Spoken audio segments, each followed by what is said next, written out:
আসসালামু আলাইকুম ওয়া রাহমাতুল্লাহি ওয়া বারাকাতুহু। মাদান মেওয়াজ আশা করছি ভালো আছেন। আল্লাহ পাকের অশেষ করুণা দয়ায় আমি বেশ ভালো আছি।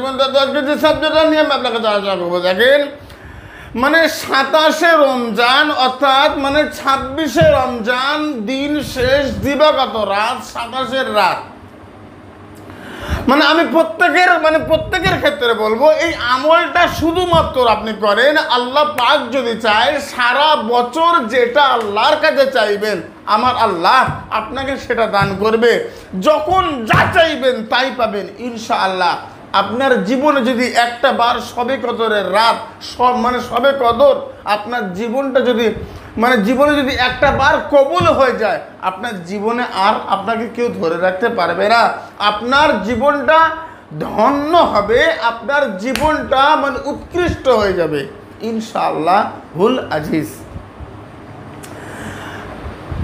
ভাই দেখেন, শবে কদরের রাত অথবা 26শে রমজান দিন গিয়ে রোজা রেখে ইফতারের পরে যে তারাবি হয় 27-এর তারাবি, হিন্দু, জৈন, খ্রিস্টান, শিখ ইহুদি, নাসারা, বৌদ্ধ সমস্ত ধর্মের ভাইরা আপনারা মুসলিম ভাইদের কাছ থেকে জেনে নেবেন অথবা বই দেখবেন, পঞ্জিকা দেখবেন যে শবে কদরের রাত 27-এর রমজানের রাতের বেলা কোন আমল করব আর কোন আমল করলে আল্লাহ আমার অর্থনীতি অবস্থা ভালো করবে, আমার আল্লাহ জিন জাদু থেকে আমাকে হেফাজত করবে, আমার আল্লাহ শত্রু থেকে আমাকে হেফাজত করবে। কারণ শত্রুতা করে শুধু মানসিক হিসাবে, কিন্তু আল্লাহ যদি আপনার উপরে রহম আর করম করে, পৃথিবীর কোনো ক্ষমতা আছে যে আপনাকে রদ করে, আপনার উপরে কোনো ক্ষতি করে? ভাই 27-এর রাতের বেলা শবে কদরের রাতের বেলা আপনি শুধুমাত্র পাঠ করবেন ইন্না আনজালনাহু ফি লাইলাতুল কদর ওমা আদরাকা মা লাইলাতুল কদর লাইলাতুল কদর খায়রুম মিন আলফি শাহর। সূরা লাইল, সূরা কদর, বুঝো? কারণ এখানে সূরা কদর মাত্র 21 বার আমল করবেন, 21 বার পাঠ করবেন। তবে মনে রাখেন 11 বার আপনি প্রথমে এশার নামাজ পড়বেন, যা আশা করবেন, তারপরে 20 রাকাত তারাবি, 20 রাকাত 20 রাকাত তারাবি, 8 রাকাত 11 রাকাত। এরা আমার কাজ করবে না, এরা চিটিংবাজ, মিথ্যাবাদী, ফাঁকিবাজ না। বুঝছেন না কেন? তাহলে 20 রাকাত 20 রাকাত যারা তারাবি পড়েছে, তারাবি হানাফি মাযহাব রাসূলের অনুযায়ী যারা 20 রাকাত হযরত নবী হযরত ওমর ফারুক রাদিয়াল্লাহু আনহু ওনার সুন্নাত অনুযায়ী 20 রাকাত তারাবি পাঠ করবেন, তারপর বেতের, তারপর হালকি নফল, এবারে কয়েকবার দরুদ পাঠ করেন। তারপরে আপনি যেটা করবেন 2 রাকাত সলাতুত তওবা নামাজ, সলাতুত তওবা, 2 রাকাত তওবার নামাজ পড়বেন। তারপরে 101 বার আপনি ইস্তিগফার পাঠ করবেন, আস্তাগফিরুল্লাহ রব্বি মিন কুল্লি যামবি ওয়া আতুবু ইলাইহি লা হাওলা ওয়ালা কুওয়াতা ইল্লা বিল্লাহ আলিয়্যুল আযীম। বুঝো? এখন আমি আপনাকে নিয়ে বলছি, দেখেন মূল কথা হচ্ছে, মূল সাবজেক্ট হচ্ছে এখানে সেটা হচ্ছে, দেখেন টোটালি সাবজেক্ট মিলে যেটা আপনাকে আমি বলবো, যা হলে 100 বার ইস্তিগফার পাঠ করবেন। আর 100 বার ইস্তিগফার পাঠ করার পরে এবারে সূরা কদর মাত্র 21 বার, 11 বার, 41 বার সাধ্য মতো পড়বেন। আবার কয়েকবার দরুদ শরীফ পাঠ করবেন। করার পরে আল্লাহর শাহী দরবারে চোখের 2 ফোঁটা পানি ফেলবেন। ওই রাতের বেলা আর ঘুমাবেন না। আর অজু থাকতে অজু করবেন, যখন মনে হবে একটু অজু করে আসবেন, একটু গোসল করে আসবেন। আল্লাহ রসুল বলে ওই শবে কদরের রাতের বেলা যতবার মানুষ গোসল করে ততবার ওই শরীরের সমস্ত যত ফোঁটা পানি দিয়ে গোসল করেছে আমার আল্লাহ অতটা সগীরা গোনা, অতটা কবিরা গোনা আমার আল্লাহ ক্ষমা করে দেয়। ভাই আমাদের জীবনের যদি গোনা যদি মাফ হয়ে যায়, ক্ষমা হয়ে যায়, তাহলে আমি আপনাকে বলছি, দেখেন যদি গুনাহ মাফ হয়ে যায়, আমরা আল্লাহর মানে সাথে সম্পর্কিত কাছাকাছি হয়ে যায়, তাহলে আমাদের দোয়া আল্লাহর কাছে বলবো কুন ফায়াকুন। আপনি জমিনে ইচ্ছা প্রকাশ করবে, আমার আল্লাহ বলবে ফায়াকুন, তা জমিনে প্রতিফলিত হবে ইনশাআল্লাহ। তাহলে আজকের মূল সাবজেক্ট হচ্ছে, দেখেন মানে শবে কদরের রাতের বেলা অতিরিক্ত কিছু আল্লাহ আল্লাহ করার দরকার নেই, শুধুমাত্র সিস্টেম অনুযায়ী। হযরত পীর নিসারউদ্দিন আহমেদ সাহেব রহমতুল্লাহ আলাইহি, সরসিনা পীর সাহেব বাংলাদেশে, ইন্ডিয়ার দাদা হুজুর পীর কেবলা রহমতুল্লাহ আলাইহি খলিফা, তার কেতাব অনুযায়ী সিস্টেম অনুযায়ী আমল করে, মানে সিস্টেম ছাড়া আপনি যাবেন না। দেখেন তো দেখি খোদা পাকের রহম আর করম হয় কিনা। আমি আপনাকে নিয়ে অবান্তর কোনো কথা বলছি না, আমি আপনাকে নিয়ে অতিরিক্ত কোনো ভাষা ইউজ করব না, শুধুমাত্র বলবো আল্লাহর রহম আল্লাহর করম। খোদা পাক যদি চায় তার দয়া রহম আর করম হবে, একটুকুনি একটুকুনি একটুকুনি। আপনি শুধুমাত্র একটু ওয়েট করে যান, দেখি তো দেখি খোদার রহম আর করম হয় কিনা। শবে কদরের রাতের বেলায় এই আমল ঠিক এই সিস্টেমে করবেন। যারা শবে কদর পাবেন না, যে কোনো জুমার রাতের বৃহস্পতিবার দিনগত রাতের বেলা করবেন, অথবা মানে লাইলাতুল বরাতের বেলা করবেন। হযরতে নিসারউদ্দিন আহমেদ সাহেব মানে সরসিনা পীর সাহেব রহমতুল্লাহ আলাইহি, ওনার কিতাবে লিখেছে, যারা শবে বরাত শবে কদর ধরতে পারলো না, তারা জুমার রাতের বেলা করবে, ব্যাস একটা দোয়া আল্লাহ সাইদবারে কবুল হয়ে যাবে, আপনার জীবন পরিবর্তন হয়ে যাবে, আপনার জীবনে যা চাইবেন তাই পাবেন। আমার বক্তব্য হচ্ছে, এত শত কবরস্থানে আমল করতে হবে না। রাত্রের বেলা 2টোর সময় সমুদ্রে আপনাকে লাফিয়ে পড়তে হবে না, আপনাকে ওই পুকুরের মাস্তরে ডুব মারতে হবে না, শ্মশানে গিয়ে আপনাকে শ্মশানকালীর আপনাকে জাগ্রত করতে হবে না। শুধুমাত্র আল্লাহর কালাম দিয়ে ঘরের মধ্যে বসে ঘরের কোণে পাক পবিত্র অবস্থায় আমার আল্লাহর নামের জপ করেন, সৃষ্টিকর্তার জপ করেন, আল্লাহর শাহী দরবারে আল্লাহর সামনে দাঁড়িয়ে বলেন, হে আমার আল্লাহ, আমি অপরাধী, আমি অপরাধ করেছি, তুমি আমার রহম আর করম করো। হে আল্লাহ, তুমি আমাকে রহম না করলে আমি মরে যাব। আল্লাহ, মানে পৃথিবীর তো কারো কাছে যায়নি, তোমার কাছে এসেছি। ভাই, আপনি চাইতে পারেন না, সেটা আপনার ভুল।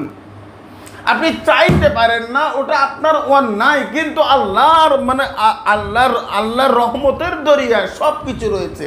আপনি শুধু চেয়ে নিতে পারলেই আপনার হয়ে যাবে। আমরা চাইতে পারি না, আপনারা চাইতে পারেন না, আমরা চাইতে পারি না, তাই আল্লাহ আমাদের দেয় না। ভাই, আল্লাহর শাহী দরবারে আপনি মালিকের সামনে সৃষ্টি জগতের স্রষ্টার সামনে নিজেকে আসামি রূপে আপনি দাঁড় করিয়ে 2 চোখ বন্ধ করে আপনার অপরাধ আপনি আর আল্লাহ ছাড়া কেউ জানে না, আপনি আপনার স্রষ্টা ছাড়া আর পৃথিবীর কেউ জানে না।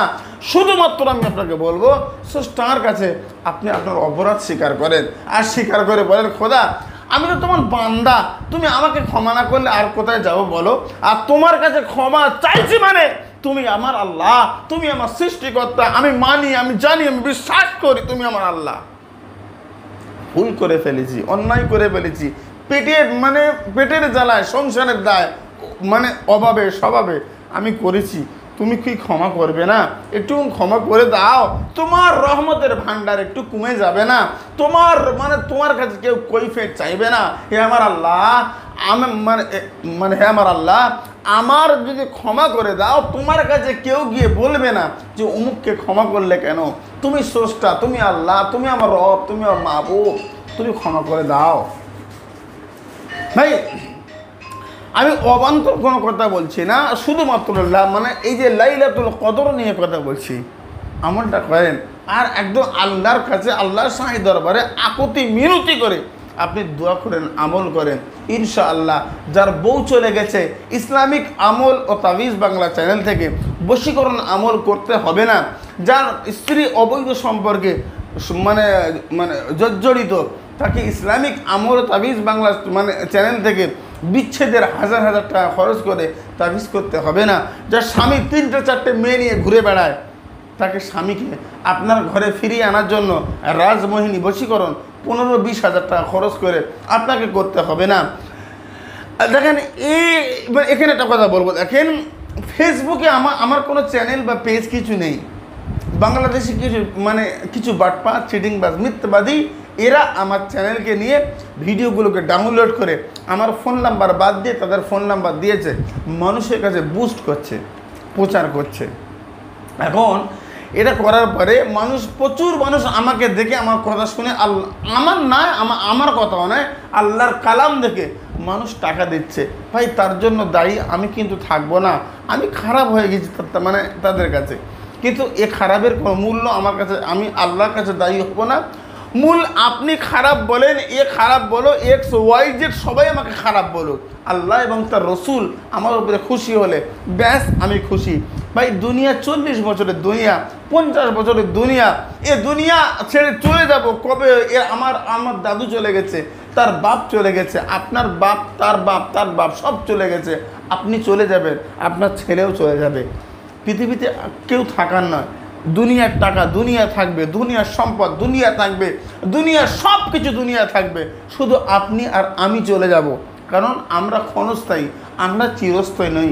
দেখেন আমি আপনাকে বলছি, তাহলে মূল কথা হচ্ছে রাজমোহিনী বশীকরণ স্বামীকে আপনার কাছে আনার জন্য করতে হবে না। শুধুমাত্র সবে কথা এই রাত্রের বেলা একটু ক্ষমা চাইবেন। যখন যে সমস্যা হবে এশার নামাজ পড়ে কয়েকবার দরুদ, কয়েকবার ফাতেহা, এক ক্লাস পড়ে আল্লাহর কাছে চোখে দুপোটা পানি ফেলে কাঁদেন, এ আমার খোদা তুমি রহম আর করম করো, আর তুমি যদি রহম না করো আমি মরে যাব, আমি বাঁচবো না, আল্লাহ তুমি আমাকে রহম করো। ভাই মূল কথা হচ্ছে যা হবে, যা চাইবো, যা দেবে আল্লাহ দেবে, যা চাইবো আল্লাহর কাছে চাইবো, 100% গ্যারান্টি। পৃথিবীর সব বিদ্যা যেখানে ফেল হয়েছে, ইন্না আনজালনাহু ফি লাইলাতুল কদর ওমা আদরাকা মা লাইলাতুল কদর, লাইলাতুল কদর খায়রুম মিন আলফি শাহর।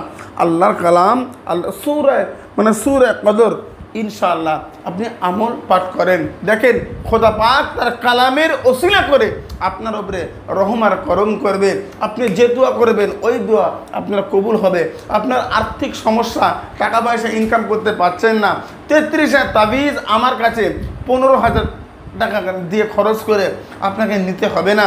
শুধুমাত্র লাইলাতুল কদরের রাত্রে আল্লাহর শাহী দরবারে আপনি হাত তুলে নিয়ে, আমার আল্লাহ তুমি রহমার করম করো গো, তুমি আমাকে আর্থিকভাবে সচ্ছল করো। ইনশাআল্লাহ আগামী 1 বছর নয়, আগামী সারা জীবনের জন্য আমার আল্লাহ আপনার আর্থিকভাবে কবুল করে নেবে। টাকা পয়সার হিসাব রাখতে পারবেন না, টাকা পয়সার কোথা থেকে আসছে মাথা ঘুলিয়ে যাবে। ভাই বুঝতে পারছেন না, বুঝতে চাইছেন না, এরা বোঝে না, সোজে না। ভাই আমি আপনাকে বলছি, দেখেন তাহলে টোটাল সমস্যার জন্য মূলত চাইবো আল্লাহর কাছে। আল্লাহ ছাড়া কোনো মাবুদ নেই, আল্লাহ ছাড়া কোনো উপাস্য নেই। যারা বলেছে পাথরের কাছে গিয়ে বলবো নমো নমো, আবার নমো নমো করে এসো, আমার কাছে বক্তব্য আছে যারা বলছে কুফরি কালাম করব, পৃথিবীর সর্বশ্রেষ্ঠ কালাম, ভাই করে এসো। মূল কথা হচ্ছে সব যেখানে ফেল হয়েছে আল্লাহর কালাম ওখান থেকে শুরু হয়েছে। ইনশা আল্লাহুল আজিজ। আজকের আলোচনা দীর্ঘ করব না, শুধুমাত্র এখানে শেষ করব। সুস্থ থাকেন। আসসালামু আলাইকুম ওয়া রাহমাতুল্লাহি ওয়া বারাকাতুহু। আল্লাহ হাফেজ।